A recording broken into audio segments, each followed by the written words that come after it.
Welcome to the Dogs Brigade again. I am here with a very special human guest for a change. His name's Rocky Kanaka. How's it going, Rocky? Hey, pretty good. I'm glad to be here. This is my first podcast I've been on. Really? Yeah. Oh, well, we're honored to have you. Yeah, I'm glad to be here. Rocky's actually our most requested guest. He couldn't believe that, but I certainly can. He does this format that's pretty similar to this one, where you're sitting hanging out with dogs, shelter dogs to be specific. So we're honored to have you. And I've got so many questions because we do kind of the same thing in a lot of ways. So I'm sure we'll have a lovely conversation. Before we get into any of that, Rocky, every episode we have an Adoptable special guest. It's the only reason I'm here. Oh, that looks like a good dog. That's a good dog. Yeah, that looks like a good dog. A very good dog. Please join me in welcoming Willow-Slinky. And then she'll make her way over here as slow or as fast as she'd like to. You can also plop her. Can I bring her over? You can. She can be here. Hey, you just got flown in. How do you feel about that? Oh. So let me tell you a little bit about Willow-Slinky. She is a 1-year-old pug chihuahua mix. Hi. She's available for adoption from the Hit Living Foundation here in LA. I believe they're in North Hollywood. You may have seen it in the brief moment that she was here. She's got some phenomenal ears. Yeah, one ear up, one ear down, like just working it. Yeah, like I don't know if it might be just for the show. I'm not sure if they're like that at all times, but she might just be showing off. Okay, she's getting flown in again. Yeah. It's like if you could Photoshop in real life, this would be the dog. Come here. You're okay. Oh, she's cute.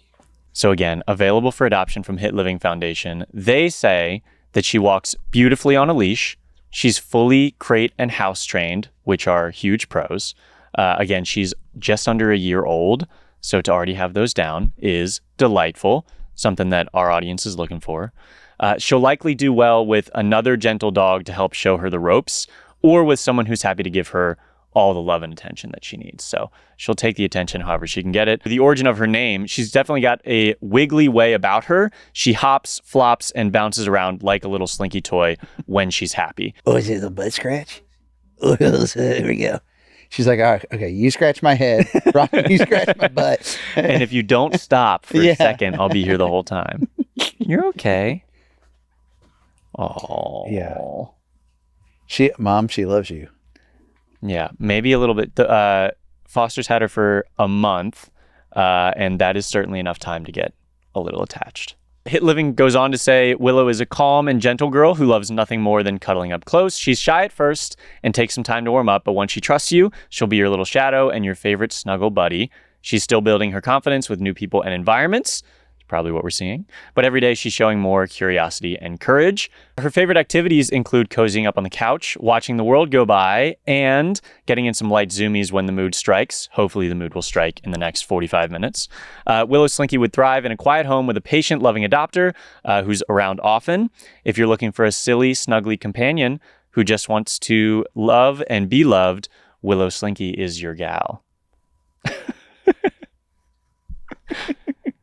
And it looks like we found a way for her to stay put, which is lovely. Yeah. Willow-Slinky's adoption fee is covered by Hope for Teens. I think this is the first time that a nonprofit has stepped in to cover the adoption fee of the dog. Hope for Teens is a nonprofit that provides advocacy and support for the LGBTQIA plus youth. Much in the same way our youth deserves love, support, and a safe space to live and grow, so do dogs. I actually looked them up, and this group is in Wake County, North Carolina. That's where Raleigh is. I spent a lot of time there, and this organization is much needed and much needed there specifically. So thank you, Hope for Teens. That's very, very generous. If you'd like to sponsor a future guest's adoption fee, you can email podcast@weratedogs.com. I can't sponsor this one. We already did it. Can I sponsor the next one? Please. Okay. That'd be lovely. Okay, I got the next one. Thank you so much, Rocky. Yeah, no, we will we'll kick everyone else down the queue. Okay, good. For you. Don't worry. Good. Don't worry. Okay, so Willow-Slinky, we've found a way for her to stay put. And Rocky, I have many questions for you. Great. I have a lot of questions too. Well, it's your podcast though, so I should. No, feel free to interrupt. So I know from the comments that a lot of people have context for what you do. But if you could tell us what prompted your animal advocacy journey to start, that'd be great. Okay, so what I do is I sit with dogs in kennels, and the real story is that I'm trying to tell the stories of the dogs that are forgotten. A lot of times when people see it, I think they say, well, I would do that, or that's the dog I would adopt.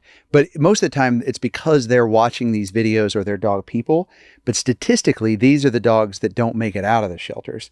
And so I'm trying to find the dogs that are hiding, that might not show well, that just need help telling their story, or comfort in the moment, and then just sit with that dog. That's great. I was going to ask, tell me about specifically sitting with dogs, because your advocacy goes kind of well beyond that. But what inspired you to start that series in particular? I think it was a culmination of things. You've probably been in this situation because your work is fantastic. Oh, thank you. I have, like I say, I have so many questions. We're gonna get to that here in a minute. But I think I gave up. One, because I was trying really hard to tell the stories of these dogs, and I was working really hard on making these videos and trying to share these stories, and they just weren't. There were a lot of people watching, but not enough to really move the needle where every time we'd get that dog adopted. And so I was so frustrated for the amount of work we were putting in wasn't resulting in, or wasn't giving us results to get the dogs into homes. And so I kind of gave up, and it was the same time AI was coming around with audio filtering. Mm-hmm. And so I was able to sit down, because I always put my phone in the kennel as a kind of a rear view mirror to make sure I'm not going to get bit on the butt. Bit on the butt. Yeah. And so I just played it, and I was like, what if we just posted this? And my wife was like, well, it's good, but are you like 45 minutes of good? Mm-hmm. And I was like, yeah, I don't know. So we did post it, and what I realized very quickly is the dog's the hero. I'm the supporting cast. And so it was really neat. And it's been neat to see these dogs get their moment in the spotlight. And so since then, it's just been awesome. It's been hard. It's been fun. It's been just everything that my life is about. And so it's really neat. So you consider yourself as like the vehicle to let the dog shine, pretty much. Yeah. I try and tell their story as much as I can. Mm-hmm. I try to let the audience decide. I try to remind people to employ empathy. I try not to villainize. I don't know if I don't always do the best at it. I don't think, because sometimes it hurts. And you see that in me lashing out a little bit, but I try, and so that's kind of what we do. When you say that, the videos were getting a lot of views, but the dogs weren't getting adopted. Yeah. I think getting a dog adopted via the internet is one of the hardest things to do. Via the internet. It is. We have found, thankfully, so much ease in fundraising. That has been tell the story of a dog that, in our case, typically needs their unexpected medical costs covered. Okay, yeah. And watch that goal be hit so quickly. Yes. But sharing a similar story and just saying, and this dog needs a home, rarely results. Like, for example, one of our adoptable special guests on this show was my foster. His name was Ruff. And I included him in a video that got like 7-8 million views across all platforms, and the shelter, and I know this because I was tagged in all the emails, got 2 emails about him. Oh, and it's just really your heart sinks a little bit. The conversion rate is low. Very, very low. And I think there's some obvious reasons, like, well, you think you got to be in the right location, right? You think you think the stars kind of have to align. Yeah. And with donating money, there's a lot less variables to consider. That's true. I guess you can, especially now platforms make it pretty easy. You can give $5 or stars or things like this, whereas to adopt or fill out an adoption application. And I think people are so jaded. They go, well, it wouldn't be me. Like I would love to adopt that dog, but they wouldn't choose me, or we see a lot of comments that are like, oh, if I lived closer. I want to respond so bad to everyone and say, this dog is at your local shelter too. Yeah. I just show up at their door. Could you imagine? Yeah, just start threatening. I wish I was closer, and then knock, knock, knock. That's actually this podcast. As we go along, we'll probably get more and more threatening regarding Willow-Slinky. We'll say, hey, look, you guys got to step it up. You'll just notice that trend kind of continue. I like that. Just because you've been in this environment so long, you've surrounded yourself with so many shelter dogs. I wanted to ask you specifically, what are some tips for helping a shelter dog learn to trust and maybe decompress? Like, there's that, what is it, 3-3-3 rule? Yeah. Where it's, 3 days. I'm going to butcher this actually, if you know it off the top of your head. I think it's 3 days, 3 weeks, 3 months. 3 days to decompress, 3 weeks to learn your routine, and 3 months to start feeling like they're at home. But yeah, would love to learn or to hear some of the tips you have to maybe have a shelter dog who's maybe not known trust start that journey. Yeah. Well, here's a great example. So I think trust is given. It's like a treat jar. When you fill up that trust treat jar, it's kind of one at a time. Like she has learned now, I'm safe. This is safe. This treat jar is safe. This guy is safe. But that didn't all happen at the same time, right? It's one thing at a time. She got to sit in my lap and learn I was safe. And then she got to come to the treat jar and learn I was safe. She's learned the space is safe. Mm-hmm. And so like, even I'll do this little thing called Pac-Man, where you can kind of Pac-Man the treats forward.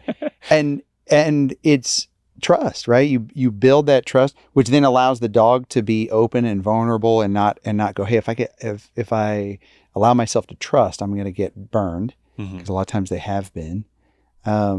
And so yeah, it's really that, so much of it's environmental. Like if you have another dog in here showing this dog, like if your dog was in here showing this dog how to dog, then it just happens so much faster. Mm-hmm. Did I answer the question? I don't know. I think so. I mean, you demonstrated it at the same time, which I think was very beautiful. But I have the treats. I smell like dog treats. Came right from a shelter, didn't you? Yeah, I did come right from the shelter, yes. One of LA animal This services? One was San Jacinto Riverside County Services. It's hard there right now. And so I'm trying. I think everyone's trying. But yeah, we got to sit with some good dogs today. Yeah, see, like I don't know what you jumped at there, but it's just building that trust, because she's obviously safe and loved with mom now, and but also we're dudes, so that we're scary dudes. Yeah, it makes it harder. Yeah. But she's doing really good. Okay, I have a question for you. Yeah, of course. Okay, do your friends ever get upset with you if you don't rate their dogs like appropriately?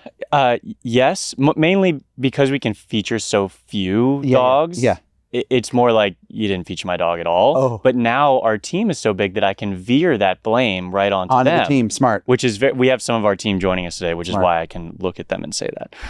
I've done it enough times where they know that it's a joke. But yes, I think I'm still, since I've fallen into being the face of it. Yeah. People are can blame it on them. I DM'd you my dog in 2016. What the hell are you? What's going on? And I have no answers, because of course their dog is very good. Yeah. But yeah, great question though. Yeah, I don't think I could do your job, because I would fail at every single one. Well, why do you think we're now on a scale from 12 out of 10 to 15 out of 10? Like that inflation has been necessary just to keep up with how good the dogs are. Smart. So if I were to say, like, it really, I started doing this when I first started the account. The first dog was like a 9 out of 10. Yeah. And then the first time I said 10 out of 10, the whole audience was like, well, yeah, every dog should be 10 out of 10. Right. Then I said 11 out of 10. And so it's kind of just snowballed from there. But exactly, it's like, you don't feel good unless all of them are better than perfect. Right. And that's how we ended up with the scale that we have. It's brilliant. And when did you start doing that? When you were like 7? Like, how old are you? I just turned 29, and we started it in 2015 when I was 19. Wow, that's pretty insightful. Well, you started around the same time with YouTube videos, or I did my research to know that you were pretty online also. Yes, maybe. But if I would have been, 13 like you, I wouldn't have had that insight. That's really forward thinking. Like, as an adult, you can go, okay, here's an opportunity to market, or here's what's good, here's what's bad. But as a kid, to have that insight, and build this empire to help these dogs is pretty wild. Well, I didn't have it when I started. I was trying to make people laugh, because I got a rush from the comedy side of things. Okay. And then I've just been lucky enough. It's so funny. We just had our 10-year celebration this past weekend. That's neat. So our entire team was in town, and I got to share some of these same sentiments. But I'm very lucky to have surrounded myself with people that had a bigger vision for this than I did. So Interesting. I went into it thinking, oh, I have a quick and efficient way to make everyone laugh. Okay. And it's with dog photos and funny captions. And then as we just knew, I guess one of the main insightful things was I knew to listen to the audience. And the audience kind of paved this path for us to start featuring GoFundMes for families whose dogs had unexpected medical bills. Okay. And then the natural progression of that was our own foundation and just the kind of, I don't know, all of the empathy that comes with being in this space has really helped shape our company in a very lovely way. That's neat. Was there someone that guided you and said, hey, you have something here, or the community did that? I think a mixture, and the individuals, he's sitting right there, his name's Brian.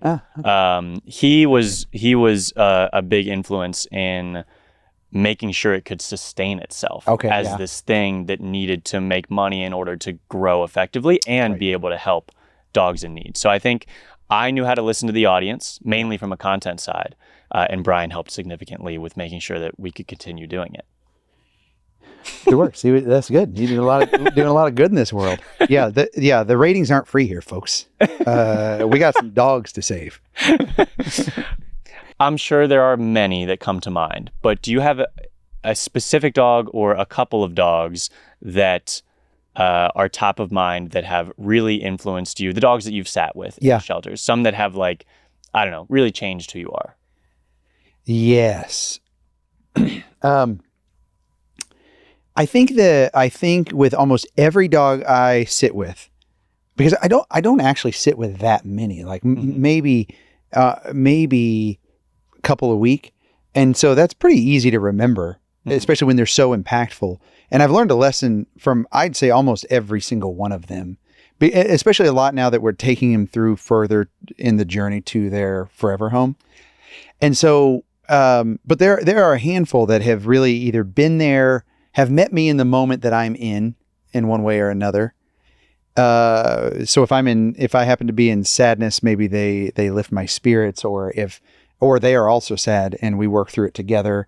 And so there are many dogs like that. One that I think, well, there's so many, you're right. But one that popped into my head right now is Macy. And she was a German Shepherd. She was emaciated. You could see her ribs, like so emaciated that her head had caved in. Like that's how bad it was. And the only thing that she wanted treats, and when she would take treats, she would chomp. And you could hear her teeth hollow chomping. And you don't see that unless it's real hunger. Like, I'm going to get that treat and I'm going to eat that treat no matter what, whether your hand's in the way or not. And not in a vicious way, just I need that treat. And then, but what was really amazing is when I would sit down, she would just put her head on my chest and just cry. And she needed affection as much as she needed that treat, as much as she needed water, but she was too scared to drink out of the stainless steel bowl because it showed a reflection. Yeah. So you see those things, but they're not always that way. Some are just good dogs, like Slinky here, And I think the biggest thing about no matter the size of dog or the dog that I sit with is the bravery that they show. And how I've learned from dogs that bravery is not an emotion. It's something that we choose to do. It's an action and a step that we take. And we often wonder if in a situation we'll be brave enough to do X. And the good news is you can be, because you're making that choice. And it's one step forward is all you need to the path of bravery. And that's what these dogs do. Every time I sit with them, if Slinky was right here and she just moved to right here, took a treat right here, she is a brave dog. Yeah. So I think that there's so many lessons, but those are just some off the top of my head. No, that's a very beautiful way to put it. To think of bravery as a choice instead of a thing that happens. Yeah. Especially when they've been through so much. They have no reason to be brave, no reason to trust you, no reason to move forward. And within that couple hours that I sit with them, they decide that. And I wouldn't do it. Like if you punched me in the face and then you asked me to come sit with you, hours, I'd be like, I'm not taking that treat from you, Matt. Take note. I won't punch. Don't punch. I won't punch. I don't know if you can obviously see Rocky's a bigger guy than me, so I wouldn't even think about it. Okay. Yeah, don't. How has the animal welfare space evolved maybe since you've been involved in it? Because it's been, you've been around doing this for a few years now. Yeah. It's changed a lot for the good and for the bad. Mm-hmm. When I first started, it was not cool. And now it's cool, which is great, which I love. Like now you're embarrassed if you didn't rescue a dog to tell people. That's like you'll go, well, I rescued him from the breeder. I adopted him from the breeder. I adopted him. No, you didn't. So it's been neat to see that change, but it's also been really hard because it's worse now than it's ever been. Mm. But also I think it's more. I think there are more people involved in this and watching this and being a part of this, and I see it now as a problem that we can solve in maybe not my lifetime, but your lifetime for sure, because you're a young guy. I'm only 2 days old. Yeah. Yeah. No, but I do think it's a solvable problem, which is neat. Yeah. Not all problems feel that way, especially at such a large scale. So to feel like progress has been made and progress can continue to be made is reassuring. Yeah, and this doesn't feel like a solvable problem. When you see it, when from the outside in, when you look at it, you go, I don't know what the solution is. Mm-hmm. The problem is this, or these are the bad guys, and it doesn't feel like a solvable problem. But I'm telling you, I'm in it, and it's solvable, and we can do it. You probably see this a lot too, especially with all the people that are giving to your foundation. Like I see the passion. I see people wanting to change it, and maybe not knowing the first step, but the desire is there. And unfortunately, I think that a lot of the issues are systematic, and one person can't decide to, it's going to take a lot of people and a lot of time. But to hear even your perspective say there's hope there, I think is very cool. What are the biggest battles that you see in the space right now? And I know that some of them are regional, but some are more nationwide as well. Yeah, I think. I don't know, but I think that people who, I'll say that getting involved, you will see an outweighed impact on your involvement. And so one of the challenges, I think people go, but it's only me, or I'm only one person, or I can't do that, or I have a job, or I can't adopt a dog, or if I go into the shelter, I'll want to adopt all the dogs, so I can't go there. Yeah. But I'm telling you, like, look at the impact that you've had. Look at the impact that I've had. I don't think intentionally. I wasn't trying to go in there and be dog Jesus, like, not that I think I'm that. Yeah. But I think it started small. I was cleaning windows, cleaning poo, just asking the questions, going, how can I help? And it's turned into something that has allowed other people to see themselves doing it. Yes. And that I think is what is so powerful about it. So do not count yourself out. If you go, I don't know what I'm doing or why, like what the purpose of all of this is. I'm telling you, the purpose is at the shelter in the kennel. It's there waiting for you.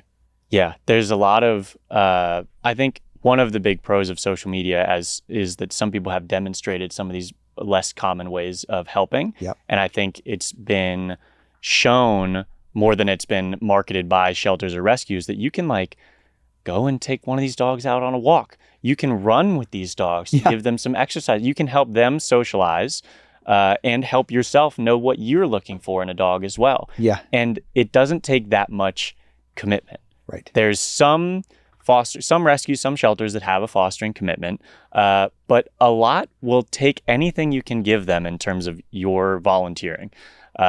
So there's a couple guys on Instagram that they take out shelter dogs and run with them. That's awesome. And it's delightful. And I think no one's seen that done like it's been demonstrated in kind of the age of video specific social media. Yeah. So how do you even do that? Cool. How do you even do that and keep the camera from not just like shaking everywhere? I think they've got a brilliant GoPro situation is my guess. That's vulnerable, right? Because like I would be out there being like, ah! Yeah, taking deep breaths. I like running too, but man, that's being pretty bold. Yeah. So yeah, I love that there's been some maybe non-traditional ways to help showcased recently. And I would say, like, just be ready. You'll get rejected a lot. You may not feel like you're fitting in. The club might not be for you. To go to another rescue. If you got burned from a rescue or a shelter a year ago, go back again, because the change, unfortunately, the turnover churn is pretty crazy. Yeah. So, and the person turning you down might have come in just the week before and been turned down, and now they feel like they got to pass that on. Mm-hmm. What's your favorite kind of dog? So I grew up with Goldens. Oh, okay. Yeah. And I've fought very hard to keep that bias from showing on the account. I've failed miserably. But then my last dog, who I adopted in 2020, he passed in 2023, was a German Shepherd named Doug. Oh, yeah. He had arthritis. He was dog reactive. Our walks were like Black Ops missions. It was very tough, but he was the first shepherd I'd ever been around. Yeah. And now I see him in so many dogs, primarily shepherds. So now I've got this huge space for shepherds. Isn't that funny? And you don't probably have any less room for golden retrievers. No. It's like I carved a new area for my love of shepherds. That's cool. Yeah. That is the neat thing about dogs. That's one of the best things about fostering dogs is you get to learn all these dog types. Even if you think you wouldn't like a dog and you're like, well, I wouldn't like corgis. And then you're like, oh my God, these loaves of bread. I will say, I don't think anyone's ever said that. But yeah, that's true. But my fiance and I have been fostering. We fostered 4 dogs in the last 6 months or so. Okay. All have been fortunate enough to get adopted, but they've all been very different dogs. And we did that intentionally to figure out what we wanted in a dog. I had Doug before I began dating her. So she kind of came into Doug and I's relationship in a way. Doug was never like the dog she would have chosen, I guess. But he became her dog as well. And so now we're in this process of figuring out what dog could be our dog. Okay. Fostering has really shown us kind of what we're looking for, which is really cool. Yeah. Yeah. You really learn a lot about yourself with fostering because you learn your tolerance levels, your likes, dislikes. I mean, I've had some dogs that I just are not very likable. Not for me, I like, of course, but in other people would go, I don't like that. Including my dogs. Sometimes they'd be like, I don't like that dog. But man, you just fall in love with them. And I've never had a dog. I had this dog Tulip one time. It was a French bulldog mix, and she would just bite onto my blind dog's jowls and just hold on. And I just, man, it would infuriate me. And I just still love her so much. I miss her so much. And you're like, how is that possible? But she was her own little character, man. She'd attack blind dogs. So be careful. Yeah. Tough. But, but yeah, she was really great. Okay. So are you fostering a dog now? Not right now, but we did meet a dog on Sunday with the hopes of adopting him, making that step. One of the reasons being that everyone who knows that dog thinks that he'd be wonderful as a sibling to foster dogs. Oh, okay. So we could continue doing that as well. His name is Javier. And he's a deaf terrier mix from Mayday Rescue. This is going to be awkward if you guys don't let me adopt that dog, but let him adopt the dog. He's delightful. He loves being held like a baby, specifically. He's between 7 and 8 years old, they think. He's deaf, and he's got some pretty significant arthritis in one of his back legs, which indicates it's like an injury that is healing. But yeah, we kind of just we went and visited him on Sunday, and we kind of fell in love with him. So that's neat. And you think he'd be a good balanced dog for the other foster dogs you bring in? He seems like it. Again, we wouldn't test those boundaries without getting to know him first. Sure. But yeah, he seems like he'd be really good. And more important than anything, a very distinguished CEO, because we were looking to hire a dog CEO. And did you hear that? Yeah. Well, Slinky, did you hear that? Let's see it. What do you got? Yeah. We're looking for a little bit more experience. Yeah, Slinky's going to run payroll for you by Friday if you aren't careful. And she won't include you on there.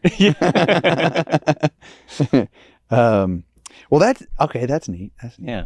We've seen a rise in acknowledgement that to help dogs, you kind of got to help people first. Yeah. The portion of pet surrenders being attributed to general financial insecurity is growing, tragically.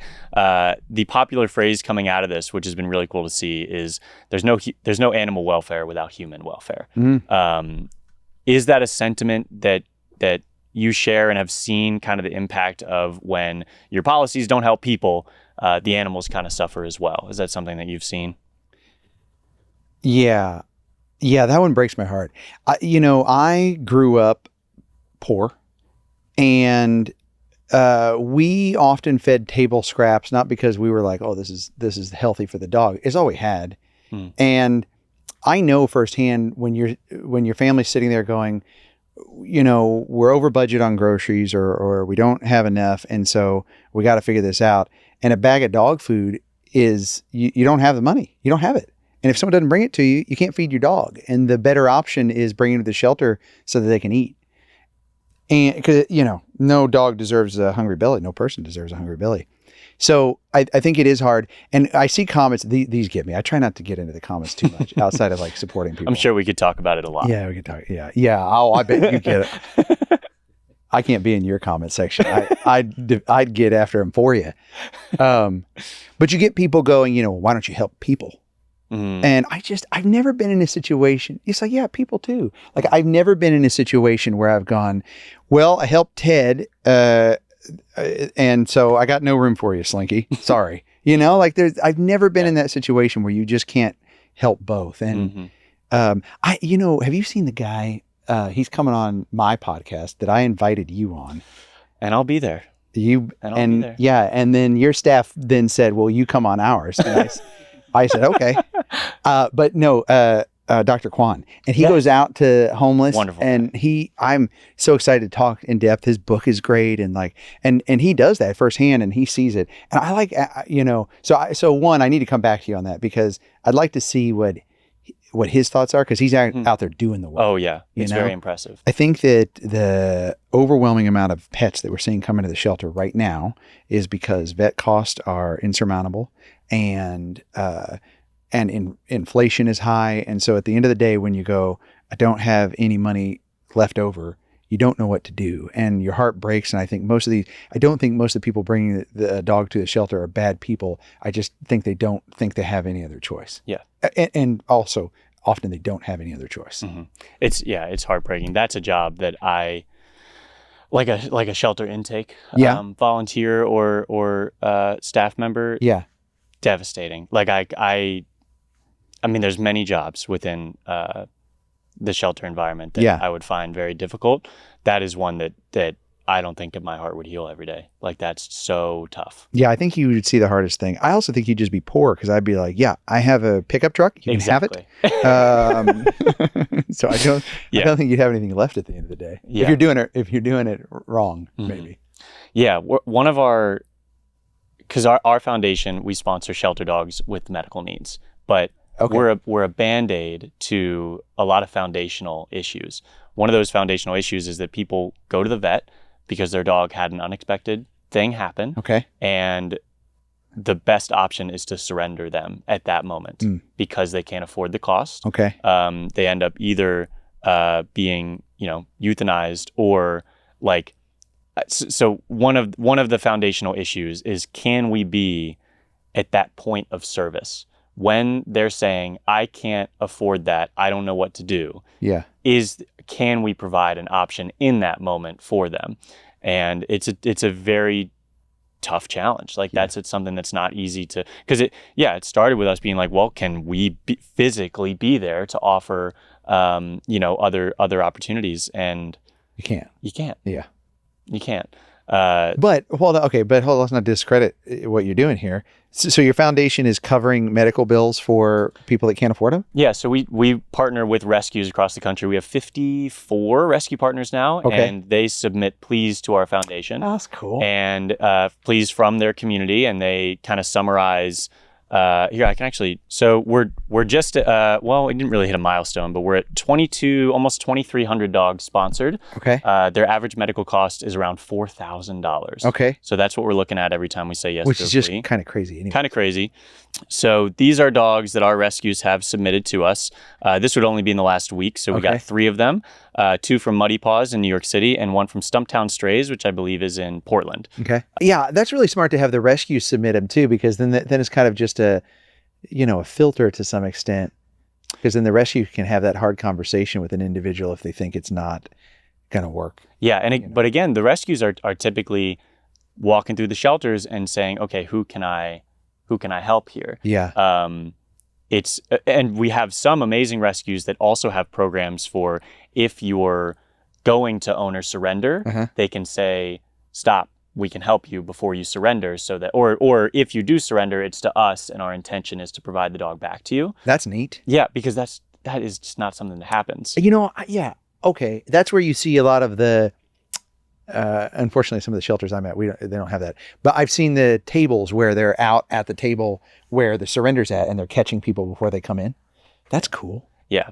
So Luke was, I'm going to guess, I don't think we have the details, but likely hit by a car. Okay. So he's going to be between 5 and 7K for the hind leg. I can see that. And we got the x-rays.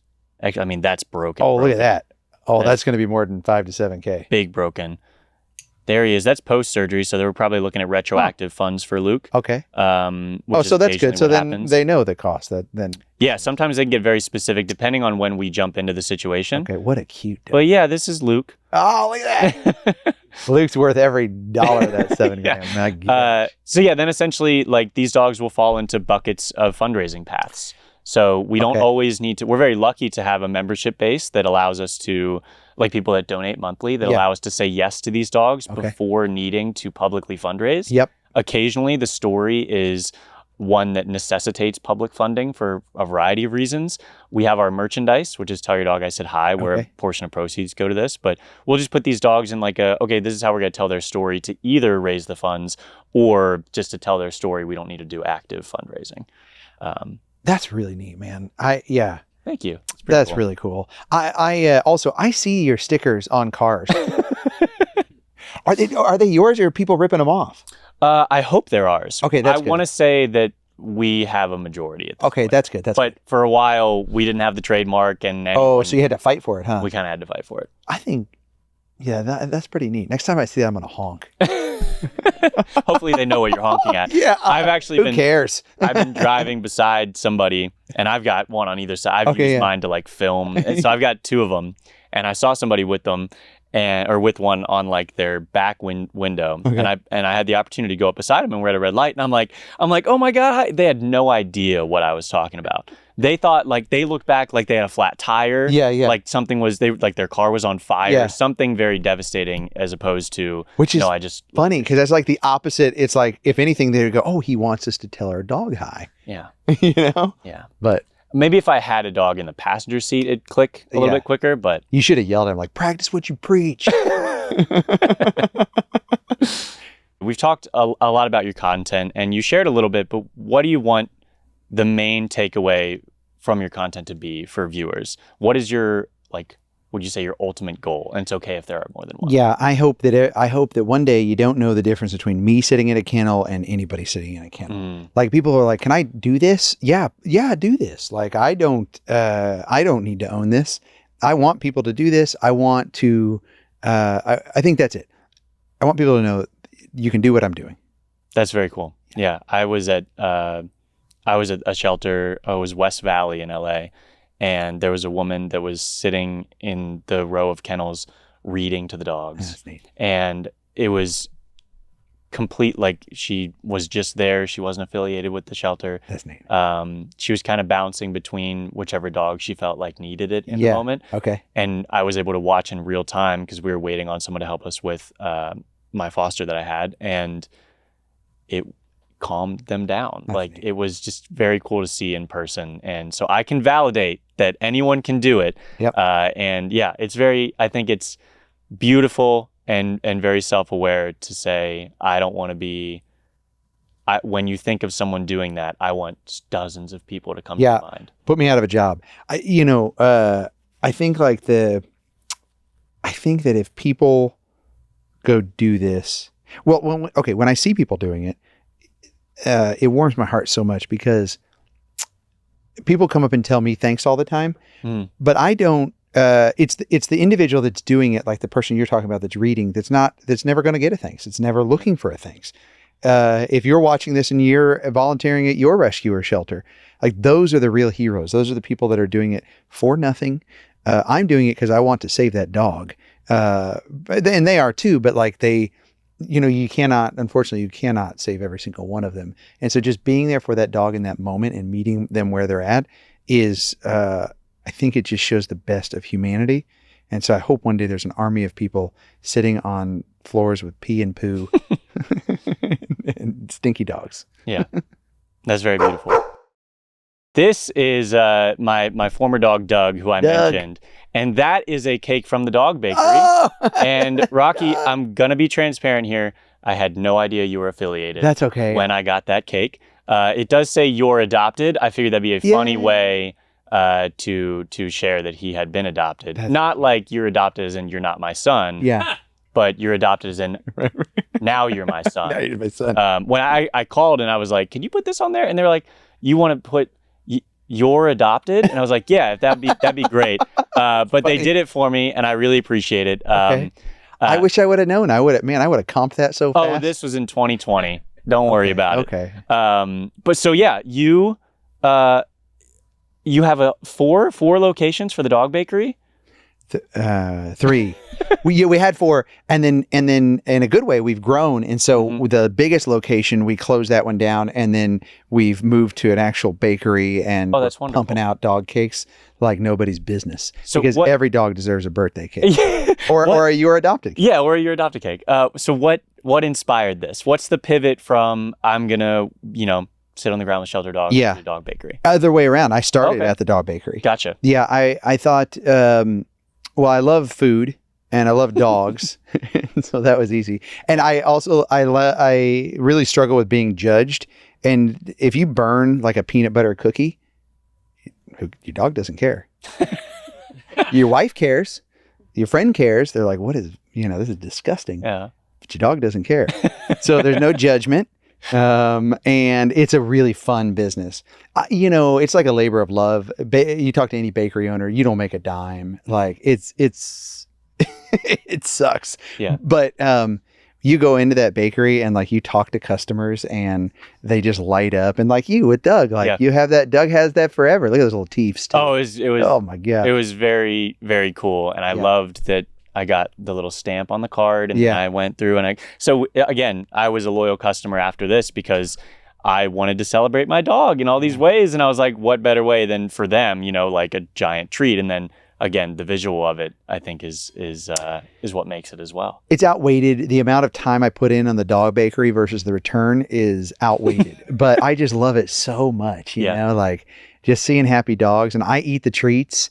And I just, the staff still gets a kick out of it. Oh, is that a video? Oh, yeah, we do have a video. Okay, let's see Doug eating this cake.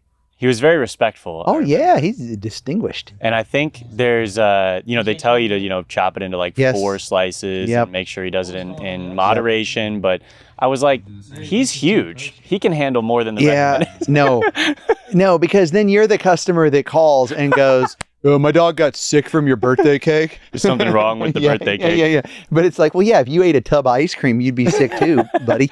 No, he did have it in respectful 3 or 4 servings, but he didn't. It was me who stopped him. He didn't want to stop. He can have the whole thing. The good thing about it is I'm using unsweetened applesauce and honey and xylitol-free peanut butter. So if you ate that whole cake, 300 calories maybe, and carob, so it's not even chocolate, you know? So we have carob trees right now on the farm they're growing. So we're going to start roasting our own carob, because sometimes I think the carob companies are lying and they put sweetener in there. Interesting. And so we're trying to do it sweetener free. But I bought these carob trees, and I think I got lied to because we're year 5 into it, and I have no carob pods yet. Or it's a mulch or a fertilizer problem. I'm working on trying to figure it out, but I'm a little worried I got bamboozled. Tell us a little bit about the physical location that you guys have. It's in Southern California, right? Yeah, so we have a farm in North San Diego County. I can't tell you the exact location because people show up with their dogs. And they mean well. Don't show up. You mean well. I love you. Don't show up. But yeah, we're growing coffee. You can grow coffee in Southern California, probably. I'll let you know. And we're rehabilitating dogs, and so yeah, it's a lot of fun. That also is more expensive than I think the time I'm putting into it. Now that you're realizing it on this podcast. Yeah, I'm like, neither of your businesses are savvy enough. Yeah, no, you know what? The people are so supportive, and they buy coffee, and we drink coffee together in the morning, and and it's really neat, the model, because I'm not I'm on the opposite side of you. I don't have a foundation or a nonprofit, and I've always just operated in the profit world, and so that's how we've been operating this, and it's working so far. Yeah. So we're having a lot of fun with it, and people say, like, well, give us the numbers, and I'll give you the number. We're upside down currently. Give me a few more years. Yeah. But the trajectory is in the right path where, as long as we aren't crazy and we don't go, oh, we're going to have 100 dogs here this year, and we're mindful of that. I think you can really net it out so that it's a small business profitable and gives back. Yeah, that's great. But check in with me in 5 years. I will. So yeah, you've mentioned a lot. I think I'll be joining your show. It's Dogs and Coffee, right? Yeah, Dogs and Coffee. I can't wait to be on that. Not too creative with the name. Well, neither are we. The dogs were good again. Well, they were, Yeah. You're a busy guy, so what else do you have going on? And actually, I know what you have going on. I've got it right here. Oh, okay. Oh, we did that. Reveal. Yeah. It's a reveal. This is one. We don't have to do a pitch. This is because please do the pitch, because this is very exciting. And I'm very excited for you. Well, thank you. Have you done a book yet? We did. Our main thing is calendars. So that's smart. Every year we do Saturday and Sunday are combined. So we do 313 dogs sourced from our audience. To a page a day tearaway calendar. I think my mom has that calendar. That's awesome. They're fun to make. It's like a physical form of our account. And daily, and you're there daily with that's neat. Yeah. I'm going to get that. That's really neat. Thank you. Yeah. So instead, I spent over a year writing that book, and you just get to read it once. They don't tear away. We can't. Yeah, that'd be weird. I'm like, where are all the pages, Matt? I only know how to do daily calendars. If you do it right, it's really hard. Like I've noticed a lot of people kind of phone in a book, and people come in, and I didn't realize that, and so I was naive enough maybe to do it all, and I had to have teams help me because I'm not. I don't spell good, and and so the publisher was like, okay. Yeah. So we had to spend a lot of time on it, but I also didn't want it to be just a phone in. Like every page I poured my heart into, and I'll probably never write another book. It was so much work. Oh my gosh, it's so much work. But it matters, and I think people get to see the happy stories now, which is good, because that's great. Some of my videos are hard because you don't know what happens next, and this book tells the story of these happy dogs that are now a couple pounds overweight because they're getting too many treats at the Dog Bakery. Yeah. Yeah. And see how I tied all that. You did. It's seamless. Yeah. All right. Thanks for having me. Not kidding, but thank you. Yeah. So it's really cool. It's neat. The community has been so involved and engaged and supportive. That's fantastic. Do you remember who this dog is? Yeah. So. Oh no. No. Good. It's good. Yeah. I said that. I said that weird. Like that dog's not with us anymore, huh? Sterling. Adopted. And wonderful. I think what a lot of people don't understand how it works is. The dogs that I sit with, we don't take pictures because we're doing the work, and then they get adopted. And so the publisher was like, well, what are we going to use for the cover? And I'm like, I don't know. You're the publisher, And so they're like, well, we got to do a photo shoot. So it was really funny. We're going to do these photo shoots, and these dogs are just having the time of their life. And then the publisher's like, we need them to be more serious. And I'm like, it was such an interesting experience. Very funny. Yeah. So, but the mom of that dog messaged me and said, "Hey, my dog's on the cover," and we said, "Yeah, we know. Congratulations." So she's like, "Well, what do I get?" And I'm like, "You get a book." So, but the dog's living their best life now, which is awesome. That's fantastic. Yeah, that's fantastic. Congratulations. Thank Sitting you. with Dogs, Rocky Kanaka. Good. That's what he does. Stay tuned. This guy's going to be on our podcast. What kind of coffee do you drink?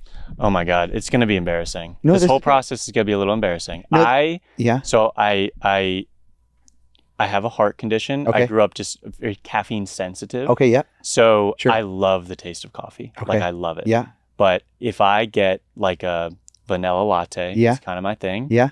I will drink it over 3 days. Oh, okay. So what? Can I ask what the heart thing is? Is it I had it was transposition of the great arteries. Okay. I had open heart surgery when I was 5 days old. Wow. Yeah. And you're here with us. I am. Yeah, they did it correctly. They fixed me correctly. PFO. Do you know what? Have you ever? It's like the hole in the middle. Yes, a lot of people have it, I guess. Mm-hmm. And I had to have that. I had to have umbrella put in it or what. Oh, I don't know, okay. you put it in. It was just like a procedure. So that's interesting. I was asking about yours. Because Yeah. when you drink the coffee, you can feel your heart probably. Well, I probably get more palpitations than most people, Okay. but it's not like I don't correlate it directly with the coffee. It's Yeah. just I know that I'm more likely to have a panic attack if I Sure. drink the whole cup than if I were than anything heart related. Okay. So I will drink it slowly, but I will be participating Okay. because I love it. I Okay. really do. All right, well, maybe we won't have you. You're like we have an ambulance on standby. That's funny. Also, when you get old, this stuff happens too, right? Like I can't have coffee after noon. I shouldn't have coffee, period. I wake up singing musicals and like it. So you're probably very much like that too, like really energetic, especially if you don't have a lot of coffee. I feel like I'm just content at kind of like a mellow stage. I definitely don't wake up with a ton of energy. You don't? Okay. But I can function, and I have functioned to this point without the need for it Yeah, or reliance on And it. you don't need it. Do people get weird around you where they're like, oh, so you don't drink coffee? Like, Well, only when I make them feel bad about their addiction to coffee. okay, that's smart. Yeah. That's smart. You're But like no, dig no. in and be like, you're the one with the problem. You're doing great, Slinky. You really are. Slinky really is the perfect name. Because she is very much Willow-Slinky. Don't forget her Yeah, full sorry. government. Willow. I'm sorry. Willow. That also gives you a lot of nickname opportunities Yes, if you were that's to true. you were to adopt It's true. her. Okay, Rocky. Our most important question: why do we love dogs? I think the reason we love dogs, and I knew this question too. I should have prepared. So it would have been like, it would have been the clip that hit the internet, you know? It would have been the 15 out of 10. Yeah, there you go. Sorry. I think he's the dog guy. I think the reason that we love dogs so much is they give us such a reflection of who we are. Mm. I think I should go deeper maybe, but I think that's it. I think we see ourselves in them so much, and the best of us, the worst of us, all of those things. And if we allow them to, we'll learn so much from them, but we have to be vulnerable enough to allow ourselves to do that. And so, yeah, I mean, you ask anyone who's ever lost a dog before, and they will tell you it is one of the only things that matter in life. Very well said. Rocky, thank you so much for being here. As a reminder, Slinky is available for adoption here in LA from the Hit Living Foundation. She's a 1-year-old pug Chihuahua mix. And honestly, you've watched her warm up and she's so sweet. Hopefully we had some videos of her running around with her foster mom at one point. But she is so sweet. And where else are you going to get ears like that? Maybe not. That's ridiculous. Yeah, if you don't adopt her, you're a cat lover. And Rocky Kanaka saying that is devastating. It has to be. It has to be. If you enjoyed this video, like it, subscribe if you haven't already, and if you're listening on Apple or Spotify, add us to your playlist. It helps a ton, and we'll see you next week. Not with Rocky, sadly, but with another Adoptable special guest. It's all that matters is the dog. Oh, that looks like a good dog. That's a good dog. Yeah, that looks like a good dog. A very good dog. Hey, that looks like a very good dog. Dog, is that your dog? If not, is there a way I can adopt?